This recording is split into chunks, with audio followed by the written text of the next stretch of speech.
இந்த வீரபத்ரனா நடிக்கையில் வீரப்பன் வெளியே தெரியாது கூட்டு போயிட்டாங்க. வில்லனா நடிக்கிறேன் அப்படின்ட்டு. நல்ல மழை, அடர்த்தியான மழை. சென்னையில் வெள்ளம், அந்த அளவுக்கு தண்ணி.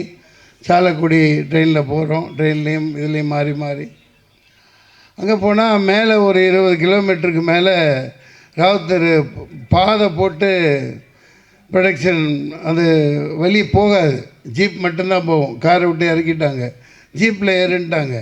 போனால் ஒரு பெரிய மஞ்சள் பச்சை கலந்த நீட்டமான பாம்பு போய்கிட்டு இருக்கு. ஐயோ பாம்புங்கிறேன், டக்குன்னு பார்த்து சார் வாயை முத்திட்டாப்புல அசிஸ்டன்ட் டைரக்டர். ஐயோ ஹீரோயினி ஓடி போயிரியா, நீ சத்தம் போடாத பேசாமல் வா. அந்த மாதிரி ரொம்ப ரிஸ்கான இடங்கள். அதுவும் இந்த ஒரு கதாநாயகி அப்போ போயிட்டாங்கன்னாங்க. இந்த ரம்யா கிருஷ்ணன் பாத்திரத்தில் நடிக்க இருந்தவங்க இப்போ மாதரசி சரண்யா மேடம், சரண்யா நடிச்சிட்ருக்காங்க இல்லையா, அவங்க தான் நடிக்க இருந்தது. வந்தாங்களாம், பார்த்தாங்களாம் இந்த மாதிரி பாம்பு யானை இதெல்லாம் பார்த்துட்டு மலை மேலே ஏற முடியாதுன்ட்டு அப்படியே போயிட்டாங்க.